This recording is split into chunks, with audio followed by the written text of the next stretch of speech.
Hi friend, name of the unit is grammar, subunit tense. मित्रांनो, आपण आज काय करणार आहोत? काळ शिकणार आहोत. आणि एक लक्षात ठेवायचं, या काळाचे 3 प्रकार आहेत.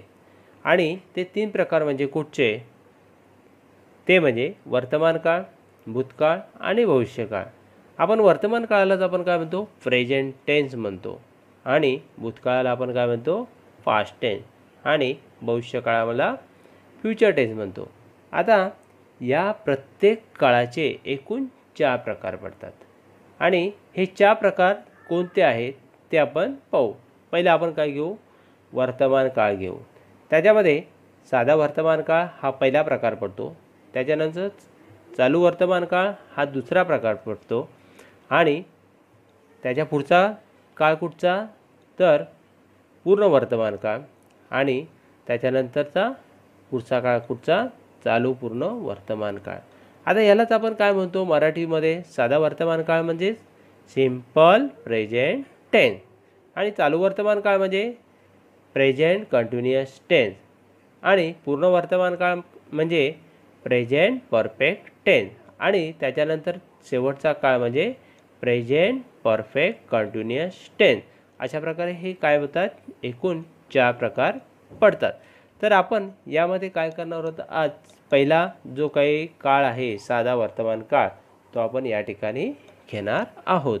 तर या साध्या वर्तमान काळामध्ये किंवा आपण त्याला म्हणतो सिंपल प्रेझेंट टेन्समध्ये वाक्याची रचना कशी असते हे आपण आधी या ठिकाणी पाहू. तर बघा, सुरुवातीला आपण काय घ्यायचं? कर्ता घ्यायचा. कर्त्यानंतर काय करायचं? क्रियापदाचं पहिलं रूप. त्याच्यानंतर काय करायचं? कर्म घ्यायचं.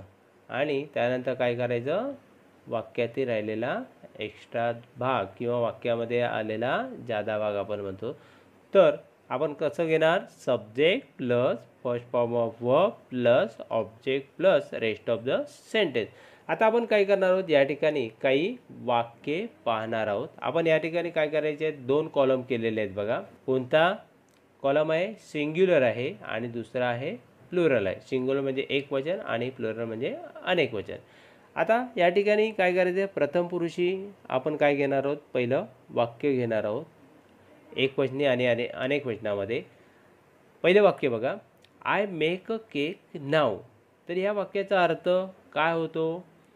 मी आता केक बनवतो किंवा बनवते. तर ते अनेक वचनामध्ये वाक्य कसं होणार बघा? प्रथम पुरुषी अनेक वचनामध्ये वाक्य असं होईल, वी मेक अ केक नाव. आम्ही आता केक बनवतो. या ठिकाणी बघा, पहिल्या सिंग्युलरमध्ये म्हणजे एक वचनामध्ये बघा, आय हा कर्ता झाला, मेक हे क्रियापद झाले, अ केक हे कर्म झाले आणि नाव हे वाक्यातील राहिलेला जास्त भाग किंवा एक्स्ट्रा भाग आपण या ठिकाणी किंवा आपण इंग्लिशमध्ये रेस्ट ऑफ द सेंटेन्स. आता त्यात दुसऱ्या वाक्य प्लुरलच्या वाक्यामध्ये बघा, वी हा काय झाला? कर्ता झाला, मेक हे क्रियापद झालं आणि अ केक हे काय झालं? कर्म झालं आणि नाऊ हे वाक्यातील जास्त भाग किंवा आपण त्याला रेस्ट ऑफ द सेंटेन्स म्हणतो. त्यानंतर आपण द्वितीय पुरुषी घेणार आहोत. त्याच्यामध्ये बघा, you make a cake now म्हणजे तू आता केक बनवतोस. त्यानंतर पुढे बघा प्लुरलमध्ये, यू मेक अ केक नाव. तुम्ही आता केक बनवतात. आता या वाक्यामध्ये पहिल्या सिंग्युलरमध्ये आपण काय घेतलं? यू घेतला म्हणजे त्याचा अर्थ तू. आणि दुसऱ्या प्लुरलमध्ये आपण जो काय घेतलं यू घेतला त्याचा अर्थ काय? तुम्ही. अशा प्रकारे प्रथम पुरुषी आणि द्वितीय पुरुषी अशा प्रकारचे आपण घेतले. आता आपण काय करणार आहोत? तृतीय पुरुषी आपण वाक्य घेणार आहोत. म्हणजे या ठिकाणी काय होतं? ही, सी आणि इट अशा प्रकारे काय होते? वाक्याची सुरुवात होते. आणि वाक्याची सुरुवात झाल्यानंतर आपण काय घेतो? क्रियापद घेतो आणि त्या क्रियापदाला आपण एस किंवा एस प्रत्यय लावतो.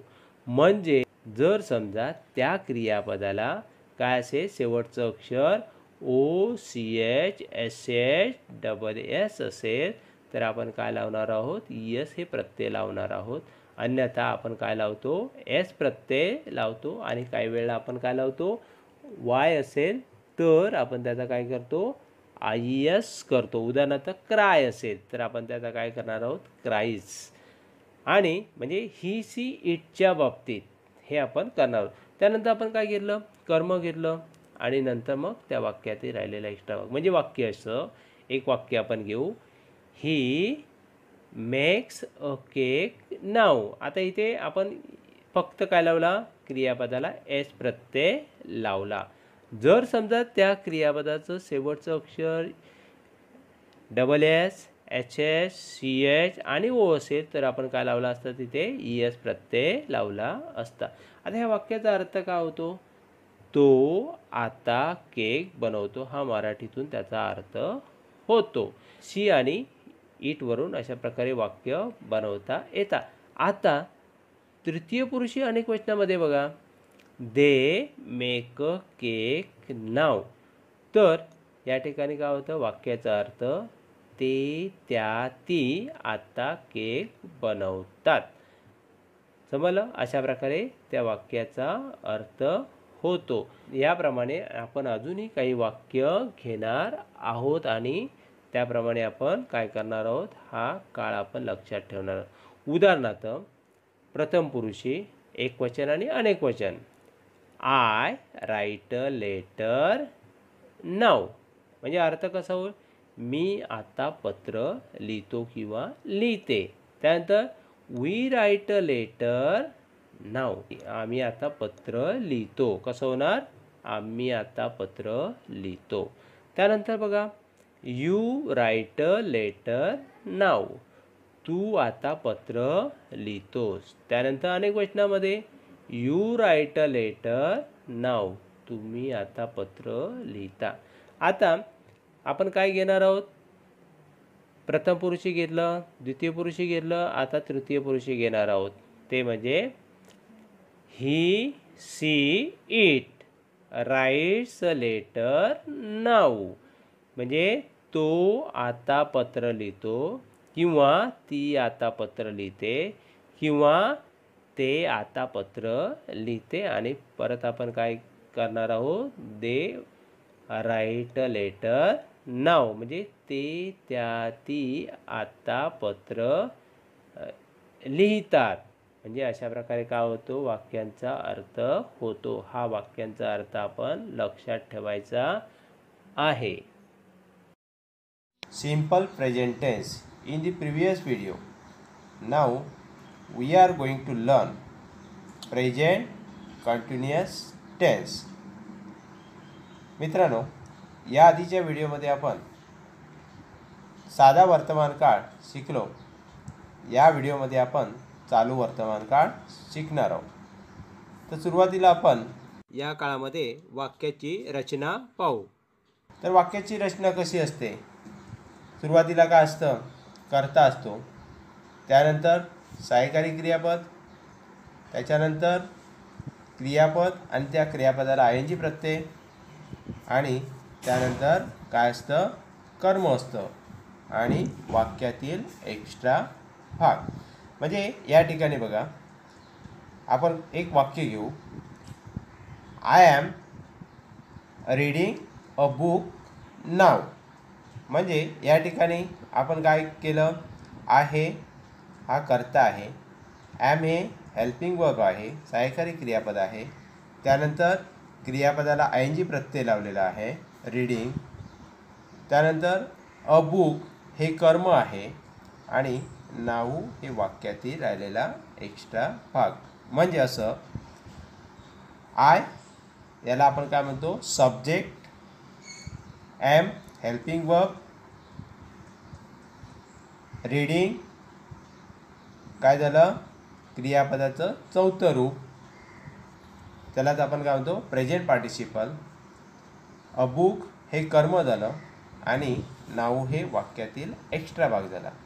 त्याप्रमाणे आपण हे आपण कशामध्ये घेतलं, एक वचनामध्ये घेतलं. आता अनेक वचनामध्ये बघा, we are reading a book now, अशा प्रकारे वाक्य होईल.